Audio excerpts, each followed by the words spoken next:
ಈ ಊರಿನಲ್ಲಿ ಮಧ್ಯರಾತ್ರಿ ಗಂಡು ಮಕ್ಕಳು ಮಾತ್ರ ಮುನಿಯಪ್ಪ ಎಂಬ ದೇವರಿಗೆ ಆರತಿ ತಗೊಂಡು ಹೋಗ್ತಾರೆ. ಅಲ್ಲಿ ಮಾತನಾಡುವ ಹಾಗಿಲ್ಲ, ಅಲ್ಲಿ ಮೂಕಭಾಷೆ ಮಾತ್ರ. ಈ ಊರಿನ ಹಳೆಯ ಕೋಟೆಯ ಊರ ಬಾಗಿಲ ಮೇಲೆ ಲಜ್ಜೆ ಗೌರಿಯ ಕೆತ್ತನೆ ಇದೆ. ಈ ಊರಿನಲ್ಲಿ ಹಲವಾರು ವಿಭಿನ್ನ ತರದ ಆಚರಣೆಗಳಿವೆ. ಆಚರಣೆಗಳ ಉದ್ದೇಶ ಮತ್ತು ಕಾರಣ ಹುಡುಕುವ ಪ್ರಯತ್ನವೇ ಈ ವಿಡಿಯೋ. ಪಶ್ಚಿಮಕ್ಕೆ ಬುಗಾಪಟ್ಟಣ ಚಿಂಕಾರ ವನ್ಯಜೀವಿ ಧಾಮ, ಪೂರ್ವಕ್ಕೆ ಮಂಚಲದೊರೆ ಅರಣ್ಯ. ಈ ಎರಡು ಅರಣ್ಯಗಳ ನಡುವೆ ಅಡಗಿರುವ ಪುಟ್ಟ ಗ್ರಾಮ ಅದೇ ಶಿವರಾಂಪುರ. ಇದು ಸಾಮಾನ್ಯ ಗ್ರಾಮವಲ್ಲ. ಇಲ್ಲಿ ಪ್ರತಿಯೊಂದು ಗುಡ್ಡವೂ ಒಂದು ಕಥೆ ಹೇಳುತ್ತದೆ, ಪ್ರತಿಯೊಂದು ದೇವಾಲಯವೂ ಒಂದು ಯುಗದ ನೆನಪು, ಪ್ರತಿಯೊಂದು ಆಚರಣೆಯೂ ಒಂದು ಸಂಸ್ಕೃತಿಯ ಪ್ರತಿಬಿಂಬ. ಈ ಮಣ್ಣಿನೊಳಗೆ ಇನ್ನೂ ಹೇಳದ ಅನೇಕ ಇತಿಹಾಸಗಳು ಮಲಗಿವೆ. ಇಂದು ಆ ಕಥೆಗಳ ಹುಡುಕುವ ಪ್ರಯಾಣ ಆರಂಭಿಸೋಣ. ನಾವು ನೋಡುವ ಶಿವರಾಂಪುರ ಮೂಲ ಶಿವರಾಂಪುರವಲ್ಲ. ಮೊದಲು ಊರು ಬೇರೆ ಜಾಗದಲ್ಲಿತ್ತು. ಅಂದರೆ ನಮ್ಮೂರಿನಿಂದ ಒಂದು ಅರ್ಧ ಕಿಲೋಮೀಟರ್ ದೂರದಲ್ಲಿರುವ ಒಂದು ಭವ್ಯವಾದ ಕೋಟೆಯಲ್ಲಿ. ಇಂದು ಕೋಟೆ ಪೂರ್ಣವಾಗಿ ಹಾಳಾಗಿದೆ. ಆದರೆ ಒಂದು ಕಾಲದಲ್ಲಿ ನಮ್ಮೂರಿನ ಜನರ ಬದುಕು ಈ ಕೋಟೆಯಲ್ಲೇ ನಡೆಯುತ್ತಿತ್ತು. ಹಾಗಾದರೆ ಈ ಕೋಟೆಗೂ ಬರುವುದಕ್ಕೂ ಮುಂಚೆ ನಮ್ಮೂರಿನ ಜನರು ಎಲ್ಲಿ ತಮ್ಮ ಬದುಕನ್ನು ಕಂಡುಕೊಂಡಿದ್ದರು? ಅದಕ್ಕೆ ಉತ್ತರ ಹುಡುಕಿದರೆ ಈಗ ನಾವು ಬರಬೇಕಾಗಿರೋದು ಈಗಿರುವ ಪ್ರಸ್ತುತವಾಗಿರುವ ಶಿವರಾಂಪುರ ಗ್ರಾಮದಲ್ಲೇ. ಅಂದರೆ ಈಗಿರುವ ಪ್ರಸ್ತುತ ಶಿವರಾಂಪುರ ಗ್ರಾಮದಲ್ಲೇ ಕೋಟೆಗಿಂತಲೂ ಮುಂಚಿನ ಊರು ಇತ್ತು. ಇದಕ್ಕೆ ಪುರಾವೆ ನಮ್ಮೂರಿನ ಸುಮಾರು 400-500 ವರ್ಷದ ಹಳೆಯ ಆಂಜನೇಯನ ವಿಗ್ರಹ. ಹಾಗಾದರೆ ಇಲ್ಲಿದ್ದ ಜನರು ಕೋಟೆಗೆ ಹೋಗಿ ಏಕೆ ತಮ್ಮ ಬದುಕನ್ನು ಕಟ್ಟಿಕೊಂಡಿದ್ದರು? ಅದಕ್ಕೆ ಕಾರಣ ಹುಡುಕಿದರೆ ನಮ್ಮೂರ ಹಿರಿಯರ ಪ್ರಕಾರ ಕೆಲವೊಂದು ಕಾರಣಗಳು ಸಿಕ್ಕುತ್ತವೆ. ಸುಮಾರು 1700ರ ಕಾಲ. ಹಿರಿಯರ ಪ್ರಕಾರ ಕಾಲರ ಮತ್ತು ದಡಾರ ಎಂಬ ಭೀಕರ ರೋಗಗಳು ಊರಿಗೆ ಹರಡಿತ್ತು. ಹುಟ್ಟಿದ ಮಕ್ಕಳು ಬದುಕುತ್ತಿರಲಿಲ್ಲ. ಒಂದು ಮನೆಯ ನಂತರ ಮತ್ತೊಂದು ಮನೆ ದುಃಖದಲ್ಲಿ ಮುಳುಗಿತ್ತು. ಆಗ ವೈದ್ಯಕೀಯ ಸೌಲಭ್ಯಗಳಿರಲಿಲ್ಲ, ಔಷಧಿಗಳಿರಲಿಲ್ಲ. ಜನರು ದೇವರಲ್ಲಿ ಮೊರೆ ಹೋದರು. ಕೊನೆಗೆ ಊರನ್ನು ಬಿಟ್ಟು ಹೋಗುವ ನಿರ್ಧಾರ ಕೈಗೊಂಡರು. ಕಾಲಘಟ್ಟದಲ್ಲಿ ನಮ್ಮ ಸೀಮೆಯನ್ನು ಆಳುತ್ತಿದ್ದು ಆಗಲವಾಡಿ ಪಾಳೆಗಾರರು. ಜನರೆಲ್ಲ ಆಗಲವಾಡಿ ಪಾಳೆಗಾರರ ಬಳಿಗೆ ತೆರಳಿದರು. ನಮ್ಮನ್ನು ಉಳಿಸಿ, ನಮಗೆ ಬದುಕಲು ಒಂದು ಜಾಗ ಕೊಡಿ ಎಂದು ಬೇಡಿಕೊಂಡರು. ಸ್ಥಳೀಯ ಪರಂಪರೆಯ ಪ್ರಕಾರ ಪಾಳೆಗಾರರು ತಮ್ಮ ದನದ ದೊಡ್ಡಿಯನ್ನು ಜನರಿಗೆ ನೀಡಿದರು. ಅದು ಸಾಮಾನ್ಯ ದನದ ದೊಡ್ಡಿಯಲ್ಲ, ದೊಡ್ಡ ಕಲ್ಲಿನ ಗೋಡೆಗಳಿಂದ ಸುತ್ತುವರಿದ ಸುರಕ್ಷಿತ ಪ್ರದೇಶ, ಒಳಗೆ ಜಾನುವಾರುಗಳು, ನೀರಿನ ವ್ಯವಸ್ಥೆ, ವಾಸಿಸಲು ಸ್ಥಳ. ಹೀಗೆ ಹೊಸ ಶಿವರಾಂಪುರ ಹುಟ್ಟಿತ್ತು. ಆ ದನದ ದೊಡ್ಡಿಯೇ ನಮ್ಮೂರಿನ ಐತಿಹಾಸಿಕವಾದ ಕೋಟೆಯ ದನದ ದೊಡ್ಡಿಯಾಗಿತ್ತು ಎಂಬ ಕಾರಣ ಹುಡುಕಿದರೆ ಇಲ್ಲಿ ಯಾವುದೇ ದೇವಾಲಯಗಳು ಕಂಡು ಬರುವುದಿಲ್ಲ. ಮತ್ತು ಇಲ್ಲಿರುವ ಗೋಡೆಗಳು ಸುಮಾರು 25-30 ಅಡಿಗಳಿಗಿಂತಲೂ ಎತ್ತರವಾಗಿವೆ. ಆದ್ದರಿಂದ ನಾವು ಹೇಳಬಹುದು ಇದು ಬಹುಶಃ ದನದ ದೊಡ್ಡಿಯಾಗಿತ್ತು ಎಂದು. ಈ ಬೃಹತ್ತಾದ ಕೋಟೆಯ ಊರ ಬಾಗಿಲ ಕಲ್ಲಿನ ಮೇಲೆ ಒಂದು ಲಜ್ಜೆ ಗೌರಿಯ ಅಪರೂಪದ ಶಿಲ್ಪದ ಕೆತ್ತನೆ ಇದೆ. 1700ರ ಆಸುಪಾಸಿನಲ್ಲಿ ದಡಾರದಂತಹ ಸಾಂಕ್ರಾಮಿಕ ರೋಗಗಳಿಂದ ಅನೇಕ ಮಕ್ಕಳು ಮೃತಪಟ್ಟಿದ್ದಾರೆಂದು ನಮ್ಮ ಹಿರಿಯರು ಹೇಳುತ್ತಾರೆ. ಅಂತಹ ಸಂಕಷ್ಟದ ಸಮಯದಲ್ಲಿ ಊರಿನ ಜನರು ಸಂತಾನ ಉಳಿಯಲಿ, ವಂಶ ಬೆಳಗಲಿ ಎಂಬ ಆಶಯದಿಂದ ಫಲವತ್ತತೆಯ ದೇವತೆಯಾದ ಲಜ್ಜೆ ಗೌರಿಯನ್ನು ಆರಾಧಿಸಲು ಆರಂಭಿಸಿರಬಹುದು ಎಂಬ ಒಂದು ಸಾಧ್ಯತೆಯನ್ನು ನಾವು ತಳ್ಳಿಹಾಕಲು ಸಾಧ್ಯವಿಲ್ಲ. ಇಂದು ಕೋಟೆಯ ಬಾಗಿಲ ಮೇಲೆ ಕಾಣುವ ಈ ಲಜ್ಜಾ ಗೌರಿಯ ಕೆತ್ತನೆಯು ಅದೇ ನಂಬಿಕೆಯ ಒಂದು ಸಂಕೇತವಾಗಿರಬಹುದೇ ಎಂಬ ಪ್ರಶ್ನೆ ಸಹಜವಾಗಿ ಮೂಡುತ್ತದೆ.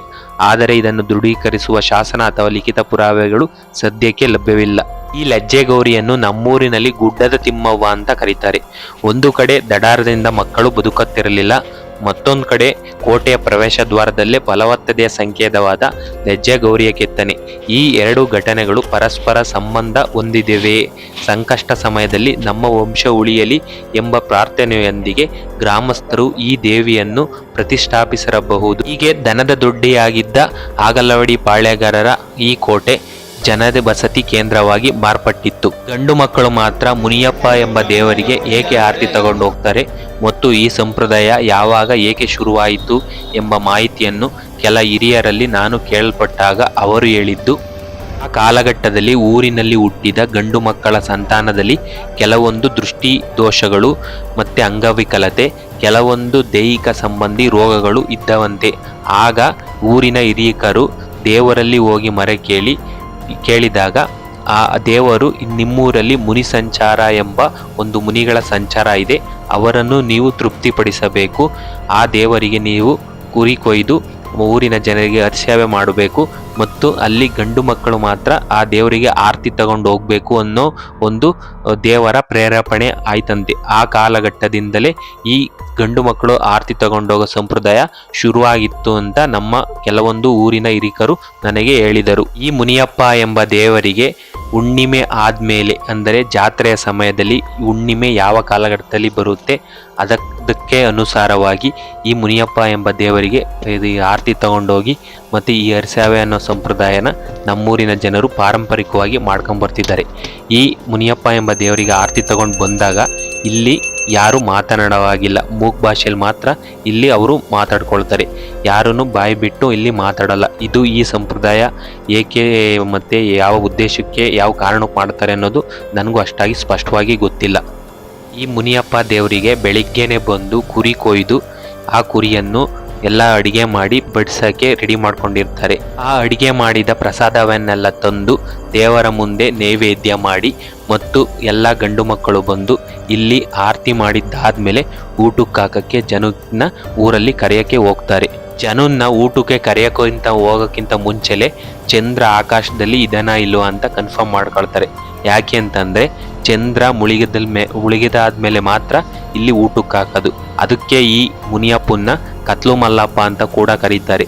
ಈ ಚಂದ್ರ ಮುಳುಗಿದಾದ್ಮೇಲೆ ಮಾತ್ರ ಏಕೆ ಊಟ ಹಾಕ್ತಾರೆ ಅನ್ನೋ ಒಂದು ಸಂಪ್ರದಾಯ ನಂಬಿಕೆ ಏನಕ್ಕೆ ಬಂತು ಅಂತ ಗೊತ್ತಿಲ್ಲ. ಕೆಲವೊಂದು ಸಂಪ್ರದಾಯ ಊರುಗಳಲ್ಲಿ ಏನು ಹೇಳ್ತಾರೆ ಅಂದರೆ ಚಂದ್ರ ಇದ್ದರೆ ಬೆಳಕಿರುತ್ತೆ, ಹೆಂಗೆ ಊಟ ಮಾಡ್ಬೋದು ಅನ್ನೋ ಒಂದು ಇದಿರುತ್ತೆ. ಆದರೆ ಇಲ್ಲಿ ಚಂದ್ರ ಮುಳುಗಿದಾದ್ಮೇಲೆ ಮಾತ್ರ ಊಟ ಹಾಕ್ತಾರೆ. ಈ ಸಂಪ್ರದಾಯ ಈ ಆಚರಣೆಯ ಉದ್ದೇಶ ಏನು ಅಂತ ಕೆಲವೊಂದು ಹಿರಿಕರಾದ ನಮ್ಮೂರಲ್ಲೂ ಕೆಲವೊಂದು ಹಿರಿಕರಿಗೆ ಗೊತ್ತಿಲ್ಲ.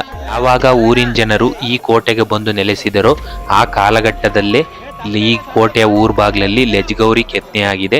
ಮತ್ತು ಅದೇ ಕಾಲಘಟ್ಟದಲ್ಲಿ ಈ ಮುನಿಯಪ್ಪನ ಎಂಬ ದೇವರ ಆಚರಣೆ ಮತ್ತು ಗಂಡು ಮಕ್ಕಳು ಆರತಿ ತಗೊಂಡ ಸಂಪ್ರದಾಯ ಶುರುವಾಗಿದೆ ಅನ್ನಿಸ್ತಾ ಇದೆ. ಅಂದರೆ ಸುಮಾರು 300 ವರ್ಷಗಳ ಹಿಂದೆಯೇ ಈ ಸಂಪ್ರದಾಯ ಶುರುವಾಗಿದೆ. ನಮ್ಮೂರಲ್ಲಿ ಮೇ ತಿಂಗಳಲ್ಲಿ ಆಗ್ಲವಾಡಿ ಕರಿಯಮ್ಮನ್ನ ನಮ್ಮೂರಿಗೆ ಕರ್ಕೊಂಬಂದು ಅದ್ದೂರಿಯಾಗಿ ಜಾತ್ರೆ ಮಾಡ್ತಾರೆ. ಈ ಜಾತ್ರೆನೂ ಕೂಡ ಆ ಕಾಲಘಟ್ಟದಲ್ಲಿ ಅಂದರೆ 300 ವರ್ಷಗಳ ಹಿಂದೆ ಶುರುವಾಗಿದೆ ಅನ್ನಿಸ್ತದೆ. ಏಕೆಂದರೆ ಆ ಕಾಲದಲ್ಲಿ ಊರಿನ ರಕ್ಷಣೆಗಾಗಿ ದೇವರನ್ನು ಕರ್ಕೊಂಬಂದು ಚರ್ಗ ಚೆಲ್ಲುವ ಸಂಪ್ರದಾಯ ಇತ್ತು ಅನ್ನಿಸ್ತದೆ. ಅದನ್ನು ನಾನು ನಿಮ್ಮ ಮುಂದೆ ಹೇಳ್ತೀನಿ.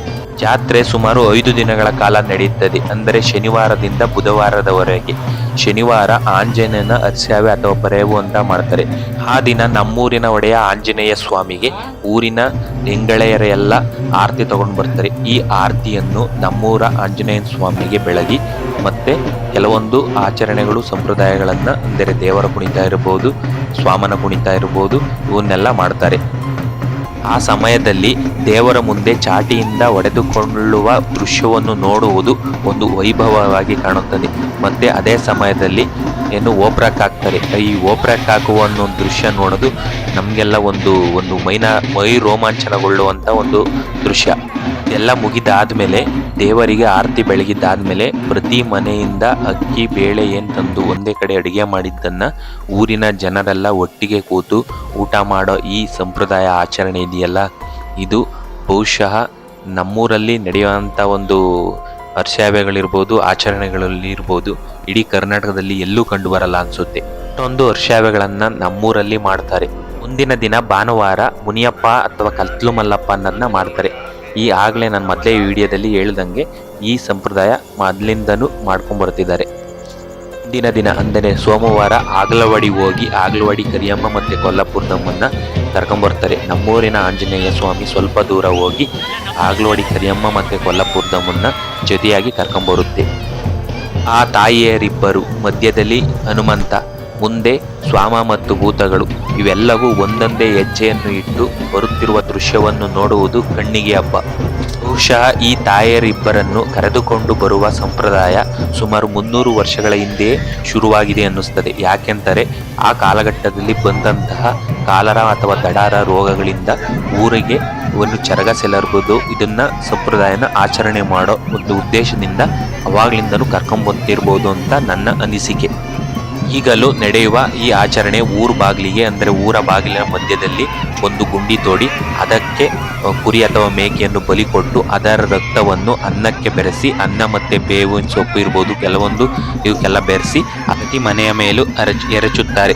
ಕರಿಯಮ್ಮ ಶಿವರಾಂಪುರ ಜನರ ನಂಬಿಕೆಯಲ್ಲಿ ಕೇವಲ ಒಂದು ದೇವತೆಯಲ್ಲ, ಇಡೀ ಊರನ್ನು ಕಾಪಾಡುವ ರಕ್ಷಕ ಶಕ್ತಿ.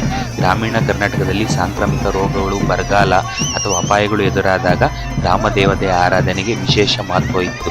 ಶಿವರಾಂಪುರದಲ್ಲಿ ಕೂಡ ಕರಿಯಮ್ಮಿಗೆ ಅದೇ ಸ್ಥಾನ ಇದೆ. ಕರಿಯಮ್ಮ ಚರಗ ಸೆಲ್ಲುವ ಉದ್ದೇಶ ಏನಂದರೆ ಸ್ಥಳೀಯ ಸಂಪ್ರದಾಯದಂತೆ ಪೂಜೆಯ ನಂತರ ಏನಿದೆ ಇದನ್ನೆಲ್ಲ ಮಾಡಿದ್ದಾದಮೇಲೆ ಈ ಆಚರಣೆ ದುಷ್ಟಶಕ್ತಿಗಳು, ಸಾಂಕ್ರಾಮಿಕ ರೋಗಗಳು ಮತ್ತು ಅನಿಷ್ಟಗಳು ಊರಿನ ಒಳಗೆ ಪ್ರವೇಶಿಸುವುದಿಲ್ಲ ಎಂಬ ಉದ್ದೇಶದಿಂದ ಈ ಏನು ಚರಗದನ್ನ ಇರ್ಬೋದು, ಚರಗಸೆಲ್ಲದಿರ್ಬೋದು, ಇದನ್ನ ಪ್ರತಿ ಮನೆ ಮೇಲೂ ಎಸೆತಾರೆ. ಇದು ಕೇವಲ ಒಂದು ಆಚರಣೆಯಲ್ಲ, ಒಟ್ಟಾಗಿ ಊರಿನ ಕ್ಷೇಮಕ್ಕಾಗಿ ಪ್ರಾರ್ಥಿಸುವ ಒಂದು ಸಮುದಾಯದ ಸಂಕೇತ.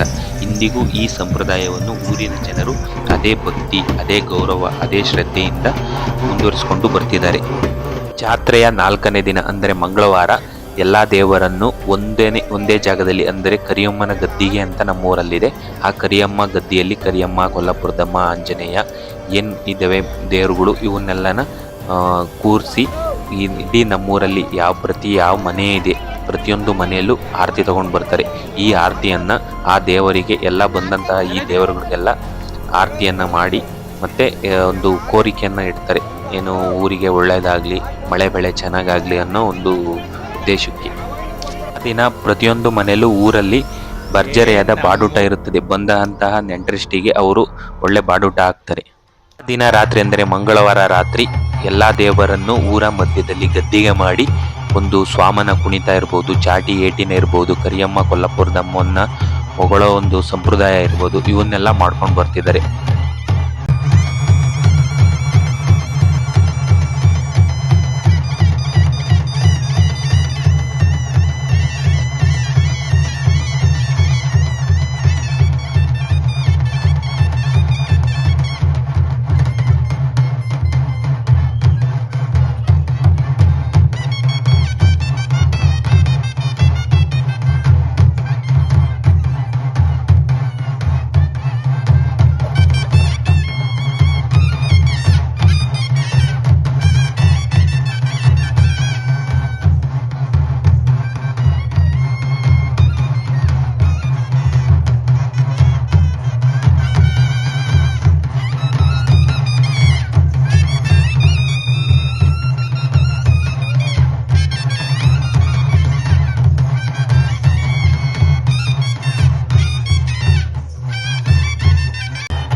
ದಿನ ಬುಧವಾರ ನಮ್ಮೂರಿನ ಪ್ರತಿಯೊಂದು ಮನೆಯಲ್ಲೂ ಕರಿಯಮ್ಮ ಕೊಲ್ಲಾಪುರದಮ್ಮಗೆ ಮಡ್ಲಕ್ಕಿ ಕೊಟ್ಟು ನಮ್ಮೂರಿನಿಂದ ಈ ದೇವರನ್ನು ಒಲ್ಲದ ಮನಸ್ಸಿನಿಂದ ಬೀಳ್ಕೊಡಲಾಗುತ್ತದೆ. ಊರಲ್ಲಿ ಇನ್ನೂ ಕೆಲವು ವಿಭಿನ್ನ ತರವಾದ ಆಚರಣೆಗಳಿವೆ. ಅವನ್ನ ಮುಂದೆ ಒಂದೊಂದೇ ನೋಡ್ತಾ ಹೋಗೋಣ. ನಮ್ಮೂರಿನ ಪಶ್ಚಿಮ ಭಾಗದಲ್ಲಿರುವ ಕರಡಿಗುಡ್ಡದಲ್ಲಿ ಕರಡಿ ಭೂತಪ್ಪ ಎಂಬ ಒಂದು ದೇವಾಲಯವಿದೆ. ಈ ದೇವಾಲಯದಲ್ಲಿ ಈಡು ಸುಡುವ ಸಂಪ್ರದಾಯ ಒಂದು ವಿಭಿನ್ನ ತರಹದ ಆಚರಣೆ. ಇಲ್ಲಿ ತಲೆಮಾರುಗಳಿಂದ ನಡೆದು ಬಂದಿರುವ ಒಂದು ವಿಶಿಷ್ಟ ಜನಪದ ಆಚರಣೆ ಇಂದಿಗೂ ಜೀವಂತವಾಗಿದೆ. ಸ್ಥಳೀಯ ಸಂಪ್ರದಾಯದಂತೆ ಓತಿಕ್ಯಾತ ಮತ್ತು ಕಪ್ಪೆಯನ್ನು ಸಾಂಕೇತಾತ್ಮಕವಾಗಿ ಅಗ್ನಿಗೆ ಅರ್ಪಿಸುವ ವಿಧಿ ನೆರವೇರಿಸಲಾಗುತ್ತದೆ. ಇಲ್ಲಿ ಮೊದಲು ಕುರಿಯನ್ನು ಭೂತಪ್ಪ ಸ್ವಾಮಿಗೆ ಕೊಯ್ದು ತದನಂತರ ಆ ಕುರಿಯನ್ನು ಅಡಿಗೆ ಮಾಡಿ ಇಲ್ಲಿ ಬಂದಂತಹ ಭಕ್ತಾದಿಗಳಿಗೆ ಉಣಬಡಿಸುತ್ತಾರೆ. ತದನಂತರ ಈ ಈಡು ಸುಡುವ ಸಂಪ್ರದಾಯವನ್ನು ಮುಂದುವರಿಸುತ್ತಾರೆ. ತದನಂತರ ಕಪ್ಪೆ ಮತ್ತು ಓತಿಕ್ಯಾತವನ್ನು ಬೆಂಕಿಗೆ ಹಾಕಿ ಅದರ ಸುತ್ತ ಮದುವೆ ಆಗಿರದಂತಹ ಹುಡುಗನನ್ನು ಬೆತ್ತಲೆಯಾಗಿ ಮಾಡಿ ಆ ಬೆಂಕಿಯ ಸುತ್ತ 3 ಸುತ್ತು ಸುತ್ತರಿಸುತ್ತಾರೆ.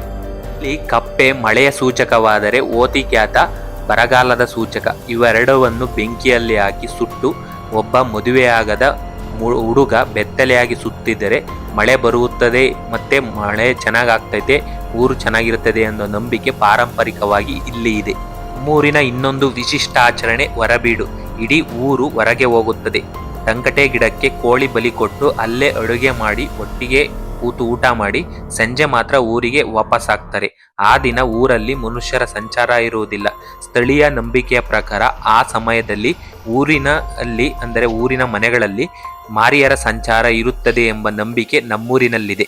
ಈ ವರ್ಷ ಶ್ರಾವಣ ಮಾಸದಲ್ಲಿ ಗ್ರಾಮದೇವರಾದ ಶ್ರೀ ಆಂಜನೇಯ ಸ್ವಾಮಿಯನ್ನು ದೇವಾಲಯದಿಂದ ಮೆರವಣಿಗೆಯ ಮೂಲಕ ಗ್ರಾಮದ ಕೆರೆಯ ಬಳಿ ಕರೆದುಕೊಂಡು ಹೋಗಲಾಗುತ್ತದೆ. ಅಲ್ಲಿ ಗಂಗಾ ಪೂಜೆ ನೆರವೇರಿಸಲಾಗುತ್ತದೆ. ಇದು ಕೇವಲ ಧಾರ್ಮಿಕ ಆಚರಣೆಯಲ್ಲ, ನೀರು, ಪ್ರಕೃತಿ ಮತ್ತು ಗ್ರಾಮದ ಸಮೃದ್ಧಿಗಾಗಿ ನಡೆಯುವ ಸಮೂಹ ಪ್ರಾರ್ಥನೆ. ಸ್ಥಳೀಯ ನಂಬಿಕೆಯ ಪ್ರಕಾರ ಈ ಪೂಜೆಯಿಂದ ಕೆರೆ ತುಂಬಲಿ, ಮಳೆ ಸಮೃದ್ಧಿಯಾಗಿ ಸುರಿಯಲಿ, ಗ್ರಾಮ ರೋಗದಿಂದ ಮುಕ್ತವಾಗಿರಲಿ, ಜನರೆಲ್ಲ ಆರೋಗ್ಯದಿಂದ ಇರಲಿ, ಬೆಳೆ ಸಮೃದ್ಧಿಯಾಗಿರಲಿ ಎಂಬ ಆಶಯದಲ್ಲಿ ದೇವರಿಗೆ ಪ್ರಾರ್ಥಿಸಲಾಗುತ್ತದೆ. ಪೂಜೆ ಮುಗಿದ ನಂತರ ಇಡೀ ಊರಿನ ಜನರಿಗೆ ಅನ್ನ ಸಂತರ್ಪಣೆ ಮಾಡಲಾಗುತ್ತದೆ. ಎಲ್ಲರೂ ಒಂದೇ ಸ್ಥಳದಲ್ಲಿ ಕೂತು ಪ್ರಸಾದ ಸ್ವೀಕರಿಸುವುದು. ಇದು ಊರಿನ ಐಕ್ಯತೆ, ಸಹಬಾಳ್ವೆ ಮತ್ತು ಸಮುದಾಯದ ಒಗ್ಗಟ್ಟಿನ ಸಂಕೇತ. ನೂರಾರು ವರ್ಷಗಳಿಂದ ಈ ಸಂಪ್ರದಾಯ ಇಂದಿಗೂ ಅದೇ ಭಕ್ತಿ ಮತ್ತು ಶ್ರದ್ಧೆಯಿಂದ ಮುಂದುವರಿತಾ ಬಂದಿದೆ. ಏಕೆಂದರೆ ಕೆರೆ ತುಂಬಿದರೆ ಹೊಲ ತುಂಬುತ್ತದೆ, ಹೊಲ ತುಂಬಿದರೆ ಮನೆ ತುಂಬುತ್ತದೆ, ಮನೆ ತುಂಬಿದರೆ ಊರು ಸಮೃದ್ಧಿಯಾಗಿರುತ್ತದೆ. ಅದಕ್ಕಾಗಿಯೇ ಇಂದಿಗೂ ಶಿವರಾಂಪುರದಲ್ಲಿ ಆಂಜನೇಯ ಸ್ವಾಮಿಯು ಗಂಗಾ ಪೂಜೆ, ನೀರು, ಆರೋಗ್ಯ ಮತ್ತು ಸಮೃದ್ಧಿಗಾಗಿ ನಡೆಯುವ ಒಂದು ಜೀವಂತ ಜನಪದ ಸಂಪ್ರದಾಯವಾಗಿ ಉಳಿದಿದೆ. ದೊಡ್ಡರಾಂಪುರದಲ್ಲಿ ನಡೆಯುವ ದೊಡ್ಡ ಮಾರಮ್ಮನ ಜಾತ್ರೆಯನ್ನು ನಮ್ಮೂರಲ್ಲಿ ಎದುರೆತ್ತಿ ರಾಂಪುರದಮ್ಮ ಅಂತ ಮಾಡ್ತಾರೆ. ಇದು ಕೂಡ ಊರ ರಕ್ಷಣೆಗಾಗಿ ಆದಿಶಕ್ತಿಯನ್ನು ಆರಾಧಿಸುವ ಒಂದು ಪಾರಂಪರಿಕ ಸಂಪ್ರದಾಯವಾಗಿದೆ. ಇದನ್ನು ಪ್ರತಿ ವರ್ಷ ಆಚರಿಸುತ್ತಾರೆ. ರಾಂಪುರದಲ್ಲಿ ಆಚರಿಸುವ ವಿಜಯದಶಮಿ ಕೇವಲ ಒಂದು ಹಬ್ಬವಲ್ಲ, ಇದು ಶತಮಾನಗಳಿಂದ ನಡೆದು ಬಂದಿರುವ ಒಂದು ಸಾಂಸ್ಕೃತಿಕ ಸಂಪ್ರದಾಯ. ಸ್ಥಳೀಯವಾಗಿ ಇದನ್ನು ಅಂಬಿನ ಉತ್ಸವ ಎಂದು ಕರೆಯುತ್ತಾರೆ. ಶುಭ ಮುಹೂರ್ತದಲ್ಲಿ ಒಂದು ಬಾಳೆ ಗಿಡವನ್ನು ಕತ್ತಿಯಿಂದ ಒಂದೇ ಏಟಿನಲ್ಲಿ ಕತ್ತರಿಸಲಾಗುತ್ತದೆ. ಈ ಆಚರಣೆ ಅಧರ್ಮದ ಮೇಲೆ ಧರ್ಮದ ವಿಜಯದ ಸಂಕೇತವಾಗಿ ಆಚರಿಸಲ್ಪಡುತ್ತದೆ. ಸ್ಥಳೀಯ ನಂಬಿಕೆಯ ಪ್ರಕಾರ ಈ ಕತ್ತಿಯ ಏಟು ದುಷ್ಟಶಕ್ತಿಗಳ ನಾಶ, ಕೆಟ್ಟದರ ಅಂತ್ಯ ಮತ್ತು ಹೊಸ ಆರಂಭದ ಸಂಕೇತವಾಗಿದೆ. ಈ ಕ್ಷಣವನ್ನು ನೋಡಲು ಗ್ರಾಮದ ಜನರೆಲ್ಲ ಒಟ್ಟಾಗಿ ಸೇರುತ್ತಾರೆ. ಪೂಜೆಗಳು, ಮಂಗಳ ವಾದ್ಯಗಳು ಮತ್ತು ಭಕ್ತಿಯ ವಾತಾವರಣದ ನಡುವೆ ಒಂದೇ ಏಟಿನಲ್ಲಿ ಬಾಳೆಗಿಡ ಕತ್ತರಿಸುವ ಆ ಕ್ಷಣ ಉತ್ಸವದ ಪ್ರಮುಖ ಆಕರ್ಷಣೆಯಾಗಿರುತ್ತದೆ. ಇದು ಕೇವಲ ಒಂದು ಆಚರಣೆಯಲ್ಲ, ಹಿರಿಯರಿಂದ ಮುಂದಿನ ಪೀಳಿಗೆಗೆ ಬಂದಿರುವ ಪರಂಪರೆಯ ಜೀವಂತ ನೆನಪು. ಇಂದಿಗೂ ಶಿವರಾಂಪುರದ ಜನರು ಅದೇ ಭಕ್ತಿ, ಗೌರವ ಮತ್ತು ಸಂಭ್ರಮದಿಂದ ಈ ಸಂಪ್ರದಾಯವನ್ನು ಮುಂದುವರಿಸಿಕೊಂಡು ಬಂದಿದ್ದಾರೆ. ಕಾಲ ಬದಲಾಗಿರಬಹುದು, ಆದರೆ ಈ ಪರಂಪರೆಯ ಮೇಲಿನ ಜನರ ನಂಬಿಕೆ ಮಾತ್ರ ಇಂದಿಗೂ ಅಚಲವಾಗಿ ಉಳಿದಿದೆ. ನಮ್ಮೂರ್ ಕೋಟೆ ಮುಂದೆ ಬುಗುರಿ ಮಾರಮ್ಮ ಅಂತ ಒಂದು ಮಾರಮ್ಮನ ಸಣ್ಣ ಗುಡಿ ಇದೆ. ಈ ಬುಗುರಿ ಮಾರಮ್ಮಗೆ ಶಿವರಾತ್ರಿ ಸಮಯದಲ್ಲಿ ಹುಳ್ಳಿ ಕಾಳ ಹುರಿದು ಅದನ್ನ ಬೆಂಗ್ಲತ್ತಿ ತಾಂಬಂದು ಈ ದೇವಿಗೆ ಅರ್ಪಿಸ್ತಾರೆ. ಅದರ ಹಿಂದೆ ಯಾವ ಉದ್ದೇಶ ಆಯಿತೋ ಅದು ಮಾತ್ರ ನನಗೆ ಗೊತ್ತಿಲ್ಲ. ಊರಲ್ಲಿ ಹಲವಾರು ಪುರಾತನವಾದ ದೇವಾಲಯಗಳಿವೆ. ಅವುಗಳಲ್ಲಿ ಮುಖ್ಯವಾಗಿ ಆಂಜನೇಯನ ದೇವಾಲಯ. ಇಲ್ಲಿ ಕಲ್ಲು ಮತ್ತು ಮಣ್ಣಿನಿಂದ ನಿರ್ಮಿಸಿದ ಒಂದು ಹಳೆಯ ಕಾಲದ ದೇವಾಲಯವಿತ್ತಂತೆ. ಅದಕ್ಕೆ ಸಾಕ್ಷಿ ಇಲ್ಲಿ ನಿಂತಿರುವ ಕಲ್ಲು. ಅದು ತುಂಬ ಹಳೆಯದಾಗಿದ್ದರಿಂದ ಸುಮಾರು 30-35 ವರ್ಷದ ಹಿಂದೆ ಒಂದು ಹೊಸ ದೇವಾಲಯವನ್ನು ಇಲ್ಲಿ ನಿರ್ಮಿಸಲಾಗಿದೆ. ಇಲ್ಲಿರುವ ಆಂಜನೇಯನ ವಿಗ್ರಹ ಬಹುಶಃ ಸುಮಾರು 350-400 ವರ್ಷಗಳ ಹಿಂದೆ ಅಗಲವಾಡಿ ಪಾಳೆಗಾರರ ಕಾಲದಲ್ಲಿ ಕೆತ್ತಲಾಗಿದೆ ಅಂತ ನನಗೆ ಅನ್ನಿಸ್ತಿದೆ. ನಮ್ಮೂರಲ್ಲಿ ಭವ್ಯವಾದ ಒಂದು ಆಂಜನೇಯನ ಉತ್ಸವ ಮೂರ್ತಿ ಇದೆ. ಅದಕ್ಕೆ ಕೆಂಚಣ್ಣ ಮತ್ತು ಕರಿಯಣ್ಣ ಎಂಬ ಭೂತಗಳನ್ನು ಮಾಡಲಾಗಿದೆ. ಊರಿನಿಂದ ಸುಮಾರು 1-1.5 ಕಿಲೋಮೀಟರ್ ದೂರದಲ್ಲಿ ಮಟ್ಟಿ ತಿಮ್ಮಪ್ಪ ಎಂಬ ಒಂದು ತಿಮ್ಮಪ್ಪನ ದೇವಾಲಯವಿದೆ. ಈ ಮಟ್ಟಿ ತಿಮ್ಮಪ್ಪ ದೇವಾಲಯವು ಕೂಡ ಒಂದು ಪುರಾತನವಾದ ದೇವಾಲಯ. ಇಲ್ಲಿ ಯಾವುದೇ ತಿಮ್ಮಪ್ಪನ ದೇವರ ವಿಗ್ರಹದ ಕೆತ್ತನೆ ಇಲ್ಲ. ಇಲ್ಲಿರುವುದು ಉದ್ಭವ ಮೂರ್ತಿ. ಇಲ್ಲಿ ತಿಮ್ಮಪ್ಪ ಕಲ್ಲಿನ ಆಕಾರದಲ್ಲಿ, ಕಪ್ಪು ಶಿಲೆಯ ಆಕಾರದಲ್ಲಿ ಇಲ್ಲಿ ಉದ್ಭವ ಆಗಿದೆ ಅಂತ ನಮ್ಮ ಊರಿನ ಜನರ ನಂಬಿಕೆ. ಪ್ರತಿ ವರ್ಷ ಶ್ರೀ ಮಟ್ಟಿ ತಿಮ್ಮಪ್ಪ ದೇವಾಲಯದಲ್ಲಿ ನಡೆಯುವ ವಾರ್ಷಿಕೋತ್ಸವವು ನಮ್ಮ ಊರಿನ ಅತ್ಯಂತ ದೊಡ್ಡ ಧಾರ್ಮಿಕ ಸಂಭ್ರಮವಾಗಿದೆ. ಈ ಸಂದರ್ಭದಲ್ಲಿ ಊರಿನ ಪ್ರತಿಯೊಬ್ಬರಿಗೂ ಅನ್ನ ಸಂತರ್ಪಣೆ ನಡೆಯುತ್ತದೆ. ಭಕ್ತರು ಒಂದಾಗಿ ಸೇರಿ ದೇವರ ದರ್ಶನ ಪಡೆದು ಪ್ರಸಾದ ಸ್ವೀಕರಿಸುವ ದೃಶ್ಯ ಮನಸ್ಸಿಗೆ ಅಪಾರ ಸಂತೋಷವನ್ನು ನೀಡುತ್ತದೆ. ಈ ದೇವಾಲಯದ ಸುತ್ತಲೂ ಕಾಡು, ಬೆಟ್ಟಗಳ ಸಾಲು ಮತ್ತು ಹಸಿರಿನಿಂದ ಆವರಿಸಿದ ಪ್ರಕೃತಿ ಸೌಂದರ್ಯ ಕಣ್ಣಿಗೆ ಹಬ್ಬವಾಗಿರುತ್ತದೆ. ಇಲ್ಲಿನ ಪ್ರಶಾಂತ ವಾತಾವರಣವನ್ನು ನೋಡಿದರೆ ಇದು ನಿಜವಾಗಿಯೂ ಭೂಮಿಯ ಮೇಲಿನ ಸ್ವರ್ಗವೇ ಎಂಬ ಭಾವನೆ ಮೂಡುತ್ತದೆ. ದೇವರ ಕೃಪೆ ಮತ್ತು ಪ್ರಕೃತಿ ಸೌಂದರ್ಯ ಒಂದಾಗಿ ಬೆರೆತಿರುವ ಈ ಪುಣ್ಯಸ್ಥಳ ನಮ್ಮ ಊರಿನ ಹೆಮ್ಮೆ. ಊರಿನ ಮತ್ತೊಂದು ಪುರಾತನವಾದ ದೇವಾಲಯ ಗದ್ದಿಗೆ ಸ್ವಾಮಿ. ಊರಿನ ಕೋಟೆಯಿಂದ ಸುಮಾರು 200-300 ಮೀಟರ್ ದೂರದಲ್ಲಿ ಈ ಗದ್ದಿಗೆಯ ದೇವಾಲಯವಿದೆ. ಇದು ಯಾವ ಕಾಲಘಟ್ಟದಲ್ಲಾಗಿತ್ತು ಅನ್ನೋ ಒಂದು ಮಾಹಿತಿ ನನಗೆ ಲಭ್ಯವಿಲ್ಲ. ಆದರೆ ಇದು ಕೋಟೆಯಲ್ಲಿದ್ದ ಜನರೇ ತಮ್ಮ ಒಂದು ಆರಾಧ್ಯ ದೇವವಾಗಿ ಪೂಜಿಸ್ತಿದ್ದರು ಅಂತ ನನಗೆ ಅನ್ನಿಸ್ತದೆ. ಯಾಕಂತಂದ್ರೆ ಇದು ಒಂದು ಗದ್ದಿಗೆ ಸ್ವಾಮಿ ಅಂತ ಕರೀತಾರೆ. ಯಾರಾದ್ರೂ ಒಂದು ಗದ್ದಿಗೆಯೋ ಇಲ್ಲ ಏನೋ ಅನ್ನೋದು ನನಗೆ ಅಷ್ಟಾಗಿ ಇದರ ಬಗ್ಗೆ ಮಾಹಿತಿ ಗೊತ್ತಿಲ್ಲ. ಊರಿನ ಮತ್ತೊಂದು ಪುರಾತನ ದೇವಾಲಯ ನೀರಳೆ ಭೂತಪ್ಪ. ಇಲ್ಲಿ ಹಿಂದೆ ಒಂದು ಹಳೆಯ ಮಂಟಪಾಕಾರದ ಒಂದು ಭೂತಪ್ಪನ ದೇವಾಲಯವಿತ್ತು. ಈಗ ಹೊಸದಾಗಿ ಜೀರ್ಣೋದ್ಧಾರ ಮಾಡಲಾಗಿದೆ. ಈ ದೇವರ ಶಕ್ತಿ ತುಂಬಾ ಅಪಾರ. ಸುಮಾರು ಕಡೆಗಳಿಂದಲೂ ಈ ದೇವರಿಗೆ ತುಂಬಾ ಭಕ್ತರಿದ್ದಾರೆ. ಸುಮಾರು 5-6 ವರ್ಷಗಳಿಂದ ಇಲ್ಲಿ ತುಂಬಾ ಅಭಿವೃದ್ಧಿ ಕೆಲಸಗಳಾಗುತ್ತಿವೆ. ಇಲ್ಲಿ ಭಕ್ತರ ಸಂಖ್ಯೆಯು ಹೆಚ್ಚಾಗುತ್ತಿದೆ. ಈ ದೇವರ ಉತ್ಸವ ಮೂರ್ತಿ ಬೆಂಗಳೂರು ನಗರಕ್ಕೆಲ್ಲ ಹೋಗಿ ಬಂದಿದೆ. ಮೂರ ಶರಣರ ಗದ್ದಿಗೆ ಈ ಜಡೆಸ್ವಾಮಿ. ಇವರು ಯಾವ ಊರಿನವರು ಎಂಬ ಮಾಹಿತಿ ಇಲ್ಲ. ಯಾವುದೋ ಒಂದು ಕಾಲದಲ್ಲಿ ನಮ್ಮೂರಿಗೆ ಬಂದು ನೆಲೆಸಿ ನಮ್ಮೂರ ಜನರ ಕಷ್ಟ ಸುಖಗಳಿಗಾಗಿ ಹಲವಾರು ಪವಾಡಗಳನ್ನು ಮಾಡಿದ್ದಾರಂತೆ. ಅದಕ್ಕಾಗಿ ಅವರ ಸಮಾಧಿಯನ್ನು ಇಲ್ಲೇ ಮಾಡಿ ಪ್ರತಿ ವರ್ಷ ಕೂಡ ಇಲ್ಲಿ ಅನ್ನಸಂತರ್ಪಣೆಯನ್ನು ಏರ್ಪಾಡು ಮಾಡ್ತಾರೆ. ಮತ್ತೆ ಇಲ್ಲಿ ವಾರಕ್ಕೊಂದ್ಸರಿ ಪೂಜೆ ಮಾಡ್ತಾರೆ. ನಮ್ಮೂರಿನಿಂದ ಸುಮಾರು 1-1.5 ಕಿಲೋಮೀಟರ್ ದೂರದಲ್ಲಿ ಬಸವನಗುಡ್ಡೆ ಎಂಬ ಒಂದು ಬಸವನ ಗುಡ್ಡೆ ಸಮಾಧಿ ಇರುವ ಒಂದು ಸಮಾಧಿ ಇದೆ. ಅದು ಹಿಂದೆ ಮುದ್ದಪ್ಪನಹಳ್ಳಿ ಆಗಿತ್ತು ಅನ್ನೋ ಒಂದು ಕೋಟೆ ಅವಶೇಷಗಳು ಎಲ್ಲ ಇಲ್ಲಿ ಕಾಣ್ತವೆ. ಮತ್ತೆ ಇಲ್ಲಿಂದ ಮುದ್ದಪ್ಪನಹಳ್ಳಿ ಇಲ್ಲಿದ್ದಂಥ ಜನರು ಮಾದನಹಳ್ಳಿಗೆ ಹೋದ್ರು. ಅದು ಈಗ ಶಿರಾ ತಾಲೂಕಾಗಿದೆ. ಇಲ್ಲಿ ಒಂದು ಪುರಾತನವಾದ ಒಂದು ಆಂಜನೇಯನ ದೇವಾಲಯವು ಕೂಡ ಇದೆ. ಮತ್ತೆ ಕೋಟೆ ಅವಶೇಷಗಳನ್ನು ಕೂಡ ಇಲ್ಲಿ ನಾವು ಕಾಣಬಹುದು. ನಮ್ಮೂರ ಕಾಡಿನ ಮಧ್ಯೆ ಇರುವ ಈ ರಾಮನಗುಡ್ಡ ಪ್ರಕೃತಿ ಮತ್ತು ಆಧ್ಯಾತ್ಮಿಕತೆಯ ಅಪೂರ್ವ ಸಂಗಮವಾಗಿದೆ.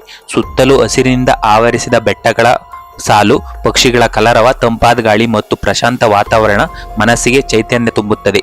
ಹಿಂದೆ ಇಲ್ಲಿ ಗುಡ್ಲುಗುಂಟೆ ಎಂಬ ಒಂದು ಪುರಾತನವಾದ ಗ್ರಾಮ ಇತ್ತು. ಅವರೇ ಈ ದೇವಾಲಯವನ್ನು ನಿರ್ಮಿಸಿದ್ದಾರೆ. ಅಂದರೆ ಇಲ್ಲಿ ಪುರಾತನವಾದ ಒಂದು ಕಲ್ಲು ಮಂಟಪವಿತ್ತು. ಈಗ ಸುಮಾರು ಒಂದು 40-50 ವರ್ಷಗಳ ಹಿಂದೆ ಇಲ್ಲಿ ಒಂದು ಹೊಸ ದೇವಾಲಯನ ನಿರ್ಮಾಣ ಮಾಡಿದ್ದಾರೆ. ಅವರೇ ಇಲ್ಲಿ ಒಂದು ಪುರಾತನವಾದ ದೇವಾಲಯ ಕಟ್ಟಿ ಮತ್ತೆ ಇಲ್ಲಿ ನಮ್ಮೂರ್ ಕಾಡಿನ ಮಧ್ಯೆ ಇರುವಂತ ಒಂದು ಲಕ್ಷ್ಮಣ್ ಕೆರೆನು ಅವರು ಕಟ್ಟಿದ್ದಾರೆ. ಕೆರೆ, ಈ ವಾತಾವರಣ, ಈ ಕಾಡು ಯಾವುದೇ ಮಲೆನಾಡ ವಾತಾವರಣಕ್ಕೆ ಸರಿದೂಗುತ್ತದೆ. ನಮ್ಮೂರು ಎಷ್ಟು ಪುರಾತನ ಎಂದು ತಿಳಿಯೋದಕ್ಕೆ ಮತ್ತೊಂದು ಸಾಕ್ಷಿಯಾಗಿ ಸಿಗುವುದೇ ಅಗೇವು ಗುಂಡಿಗಳು. ಈ ಅಗೇವು ಗುಂಡಿಗಳು ನಾನು ಚಿಕ್ಕೋನಿದ್ದಾಗ ಸುಮಾರು ಒಂದು 4-5 ನೋಡಿದ್ದೆ. ಈಗಲೂ ಸುಮಾರು ಅಗೇವು ಗುಂಡಿಗಳು ನಮ್ಮೂರಲ್ಲಿ ಬೀಳುತ್ತವೆ. ಇಂದು ಅವೆಲ್ಲ ಮುಚ್ಚಿ ಹೋಗಿವೆ. ಅಗೇವು ಅಂದರೆ ಭೂಮಿಯೊಳಗಿನ ಧಾನ್ಯದ ಖಜಾನೆ. ಮೊದಲು ಗುಂಡಿ ತೋಡ್ತಿದ್ರು, ಒಳಗೆ ಹುಲ್ಲು ಹಾಸ್ತಿದ್ರು, ಬೇವಿನ ಸೊಪ್ಪು ಹಾಕ್ತಿದ್ರು, ನಂತರ ಧಾನ್ಯ ತುಂಬ್ತಿದ್ರು. ಆಮೇಲೆ ಕಲ್ಲಿಟ್ಟು ಮಣ್ಣು ತುಂಬಿ ಬೀಗಿ ಮಾಡ್ತಿದ್ರು. ರಾಮಪುರ ಗ್ರಾಮ ಇದು. ಈ ಗ್ರಾಮದಿಂದ ಒಂದು ಕೋಟೆ ಇದೆ. ಈ ಕೋಟೆಯಿಂದ ಒಂದು 300 ಮೀಟರ್ ದೂರದಲ್ಲಿ ಒಂದು ಕೆನ್ನೋಲ ಅಂತ ಇದೆ. ಈ ಕೆನ್ನೋಲದಲ್ಲಿ ನಾವು ಈಗ 5-6 ವರ್ಷ, ಇಲ್ಲಿಗೆ 2-3 ವರ್ಷದ ಹಿಂದೆ ಗೇಯ್ಮೆ ಮಾಡ್ಬೇಕಾದ್ರೆ ಟ್ಯಾಕ್ಟ್ರಿಯಲ್ಲಿ ಗೇಯ್ಬೇಕಾದ್ರೆ ಒಂದು ಕಲ್ಲು ಎದ್ದೇಳ್ತು. ಟ್ಯಾಕ್ಟ್ರಿ ಡ್ರೈವರು ಏನೋ ಕಲ್ಲು ಎದ್ದೇಳ್ತು ಅಂತ ಅಂದ್ರು. ಆ ಕಲ್ಲ ತೆಗೆದು ನೋಡಿದಾಗ ಒಂದು ಹಗೆವಿತ್ತು. ಆ ಹಗೆವು ಯಾವ ಥರ ಇತ್ತು ಅಂದರೆ ಒಂದು ಕಡೆ ಬಂಡೆ, ಹಿಂದೆ ಈ ತಳದಲ್ಲೆಲ್ಲ ಗಾರೆ. ಆ ಗಾರೆ ದವಸ ಧಾನ್ಯಗಳನ್ನೆಲ್ಲ ಮಡಗಕ್ಕೆ ಚೆನ್ನಾಗಿತ್ತು. ಇವತ್ತು ಒಂದು ವಿಡಿಯೋ ಮಾಡಿ ಹಾಕೋಣ ಅಂತ ಬಂದ್ವಿ. ಬಂದಲ್ಲಿ ಇವತ್ತು ಒಂದು 4-5 ಕಡೆ ಅಗದ್ ನೋಡಿದಾಗ ಅಗೆವ್ ಸಿಗ್ಲಿಲ್ಲ. ಇದನ್ನ ನೆಕ್ಸ್ಟ್ ಟೈಮು ಮಳೆ ಚೆನ್ನಾಗಿ ಬಂದಂಥ ದಿನದಲ್ಲಿ ಗೇಯ್ದ್ಬಿಟ್ಟು ಈ ಅಗೆವ್ ಸಿಕ್ಕಿದ್ರೆ ವಿಡಿಯೋ ಮಾಡಿ ಹಾಕ್ತೀವಿ. ನಮ್ಮೂರಿನಲ್ಲಿ ನೀರಿನ ವ್ಯವಸ್ಥೆಗಾಗಿ ಪುರಾತನ ಕಾಲದಲ್ಲಿ 2 ದೊಡ್ಡ ಬಾವಿಗಳನ್ನು ನಿರ್ಮಿಸಲಾಗಿತ್ತು. ಅವು ಊರಿನ ಜನರ ಕುಡಿಯುವ ನೀರು ಮತ್ತು ದೈನಂದಿನ ಅಗತ್ಯಗಳನ್ನು ಪೂರೈಸುವ ಪ್ರಮುಖ ಆಧಾರವಾಗಿದ್ದವು. ಅಲ್ಲದೆ ಕೋಟೆಯನ್ನು ರಕ್ಷಿಸುವ ಉದ್ದೇಶದಿಂದ ಕೋಟೆಯ ಅಕ್ಕಪಕ್ಕದಲ್ಲೇ ಅವುಗಳನ್ನು ನಿರ್ಮಿಸಲಾಗಿತ್ತು. ಈ ಬಾವಿಗಳು ಕೇವಲ ನೀರಿನ ಮೂಲಗಳಷ್ಟೇ ಅಲ್ಲ, ಅಂದಿನ ಜನರ ದೂರದೃಷ್ಟಿ, ನೀರಿನ ನಿರ್ವಹಣೆ ಮತ್ತು ಕೋಟೆ ನಿರ್ಮಾಣದ ಯೋಜನಾ ಕೌಶಲ್ಯಕ್ಕೆ ಸಾಕ್ಷಿಯಾಗಿತ್ತು. ಕಾಲದ ಹೊಡೆತಕ್ಕೆ ಇಂದು ನಮ್ಮೂರಿನ ಕೋಟೆ ತನ್ನ ಇಂದಿನ ವೈಭವವನ್ನು ಕಳೆದುಕೊಂಡಿರಬಹುದು. ಗೋಡೆಗಳು ಕುಸಿದಿರಬಹುದು, ಬುರುಜುಗಳು ಶಿಥಿಲವಾಗಿರಬಹುದು. ಆದರೆ ಈ ನೆಲದ ಪ್ರತಿಯೊಂದು ಕಲ್ಲಿನಲ್ಲೂ ಒಂದು ಇತಿಹಾಸವಿದೆ. ಪ್ರತಿಯೊಂದು ಅವಶೇಷದಲ್ಲೂ ಒಂದು ಕಥೆ ಇದೆ. ಒಮ್ಮೆ ಈ ಕೋಟೆಯೊಳಗೆ ನಮ್ಮ ಪೂರ್ವಜರು ಬದುಕಿದ್ದರು. ಇಂತಹ ಐತಿಹಾಸಿಕ ತಾಣಗಳು ಕೇವಲ ಕಲ್ಲು ಮಣ್ಣಿನ ರಾಶಿಗಳಲ್ಲ, ಅವು ನಮ್ಮ ಬೇರುಗಳು, ನಮ್ಮ ಗುರುತು ಮತ್ತು ನಮ್ಮ ಹೆಮ್ಮೆಯ ಪ್ರತೀಕಗಳಾಗಿವೆ. ಈ ಕೋಟೆಯ ಪ್ರತಿಯೊಂದು ಕಲ್ಲು, ಪ್ರತಿಯೊಂದು ದಾರಿಯೂ, ಪ್ರತಿಯೊಂದು ಅವಶೇಷವೂ ಮಾತನಾಡಲು ಸಾಧ್ಯವಾದರೆ ಶತಮಾನಗಳ ಇತಿಹಾಸವೇ ನಮ್ಮ ಕಣ್ಮುಂದೆ ತೆರೆದುಕೊಳ್ಳುತ್ತದೆ. ಆದ್ದರಿಂದ ಇಂತಹ ಪರಂಪರೆಯನ್ನು ಸಂರಕ್ಷಿಸುವುದು ನಮ್ಮೆಲ್ಲರ ಜವಾಬ್ದಾರಿ. ನಮ್ಮೂರಿನ ಈ ಕೋಟೆ ಇತಿಹಾಸ ಇನ್ನಷ್ಟು ಜನರಿಗೆ ತಲುಪಲಿ, ನಮ್ಮ ಮುಂದಿನ ಪೀಳಿಗೆಗೆ ನಮ್ಮ ನೆಲದ ಪರಂಪರೆಯನ್ನು ಅರಿತು ಹೆಮ್ಮೆ ಪಡಲಿ ಎಂಬ ಆಶಯದೊಂದಿಗೆ ಈ ವಿಡಿಯೋವನ್ನು ನಾನು ಮಾಡಿದ್ದೇನೆ. ಇತಿಹಾಸವನ್ನು ತಿಳಿಯೋಣ, ಪರಂಪರೆಯನ್ನು ಉಳಿಸೋಣ, ನಮ್ಮ ನೆಲದ ಹೆಮ್ಮೆಯನ್ನು ಮುಂದಿನ ಪೀಳಿಗೆಗೆ ತಲುಪಿಸೋಣ. ನಮ್ಮೂರಿನ ಸುತ್ತಲೂ ಹರಡಿಕೊಂಡಿರುವ ಈ ಕಾಡು ಕೇವಲ ಮರಗಳ ಸಮೂಹವಲ್ಲ, ನಮ್ಮೂರಿನ ಜೀವನಾಡಿಯಾಗಿದೆ. ಶತಮಾನಗಳಿಂದ ಈ ಕಾಡು ಮಳೆ, ನೀರು, ವನ್ಯಜೀವಿಗಳು ಮತ್ತು ಪ್ರಕೃತಿಯ ಸಮತೋಲನವನ್ನು ಕಾಪಾಡುತ್ತಾ ನಮ್ಮ ಬದುಕಿನ ಅವಿಭಾಜ್ಯ ಅಂಗವಾಗಿ ಉಳಿದಿದೆ. ನಮ್ಮೂರಿನ ಮತ್ತೊಂದು ವಿಶೇಷತೆ ಎಂದರೆ ಈ ಸುಂದರ ಕಣಿವೆ ಮತ್ತು ಅದರ ಮಧ್ಯೆ ಹರಿಯುವ ಪುಟ್ಟ ಹೊಳೆ. ಇದು ದೊಡ್ಡ ನದಿಯಲ್ಲ, ಆದರೆ ನಮ್ಮೂರಿನ ಜೀವನಾಡಿ ಎನ್ನುವುದರಲ್ಲಿ ಅತಿಶಯೋಕ್ತಿಯಲ್ಲ. ಸುತ್ತಮುತ್ತಲಿನ ದಟ್ಟ ಕಾಡು ಮತ್ತು ಬೆಟ್ಟಗಳಿಂದ ಹರಿದು ಬರುವ ಈ ಹೊಳೆ ಮಳೆಗಾಲದಲ್ಲಿ ತನ್ನ ನಿಜವಾದ ವೈಭವವನ್ನು ಪ್ರದರ್ಶಿಸುತ್ತದೆ. ಧುಮ್ಮಿಕ್ಕಿ ಹರಿಯುವ ಈ ನೀರು, ಹಸಿರಿನಿಂದ ಕಂಗೊಳಿಸುತ್ತಿರುವ ತೀರಗಳು ಮತ್ತು ಪ್ರಕೃತಿಯ ಸಂಗೀತ ಒಂದಾಗಿ ಸೇರಿದಾಗ ಈ ದೃಶ್ಯ ನೋಡುವುದೇ ಒಂದು ಅದ್ಭುತ ಅನುಭವ. ಈ ಹೊಳೆ ನಮ್ಮೂರಿನಲ್ಲಿ ಹರಿದರೂ ನಮ್ಮೂರು ಎತ್ತರದಲ್ಲಿ ಇರುವುದರಿಂದ ಇದರ ನೀರನ್ನು ಸಂಪೂರ್ಣವಾಗಿ ನಮ್ಮೂರಿನ ಜನ ಬಳಸ್ಕೊಳ್ಳೋಕ್ಕೆ ಸಾಧ್ಯ ಆಗ್ತಿಲ್ಲ. ಕೆಲವು ಜಮೀನುಗಳಿಗೆ ಇದರ ಉಪಯೋಗ ದೊರೆಯುತ್ತಿದೆ, ಆದರೆ ಈ ನೀರು ವ್ಯರ್ಥವಾಗದಿಲ್ಲ. ಮುಂದೆ ಹರಿದು ಹೋಗಿ ಬುಕ್ಕಪಟ್ಟಣ ಕೆರೆಯನ್ನು ಸೇರುತ್ತದೆ. ಅಲ್ಲಿನ ಸಾವಿರಾರು ಎಕರೆ ಕೃಷಿ ಭೂಮಿಗೆ ಇದೇ ನೀರು ಜೀವನಾಡಿಯಾಗಿದೆ.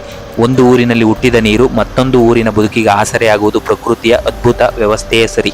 ಕಾಡು ಉಳಿದರೆ ಮಾತ್ರ ನಮ್ಮ ಬೆಟ್ಟಗಳು ಉಳಿಯುತ್ತವೆ, ಬೆಟ್ಟಗಳು ಉಳಿದರೆ ಮಾತ್ರ ಹೊಳೆಗಳು ಹರಿಯುತ್ತವೆ, ಹೊಳೆಗಳು ಹರಿದರೆ ಮಾತ್ರ ಕೆರೆಗಳು ತುಂಬುತ್ತವೆ, ಕೆರೆಗಳು ತುಂಬಿದರೆ ಮಾತ್ರ ರೈತರ ಬದುಕು ಹಸನಾಗುತ್ತದೆ. ಆದ್ದರಿಂದ ಕಾಡನ್ನು ಉಳಿಸುವುದು ಎಂದರೆ ಕೇವಲ ಮರಗಳನ್ನು ಉಳಿಸುವುದಲ್ಲ, ನಮ್ಮ ನೀರು, ನಮ್ಮ ಜೀವ, ನಮ್ಮ ಸಂಸ್ಕೃತಿ ಮತ್ತು ನಮ್ಮ ಭವಿಷ್ಯವನ್ನು ಉಳಿಸುವುದಾಗಿದೆ. ಪ್ರಕೃತಿಯನ್ನು ಪ್ರೀತಿಸೋಣ, ಕಾಡನ್ನು ಕಾಪಾಡೋಣ, ಮುಂದಿನ ಪೀಳಿಗೆಗೆ ಹಸಿರು ಪರಂಪರೆಯನ್ನು ಉಡುಗೊರೆಯಾಗಿ ನೀಡೋಣ.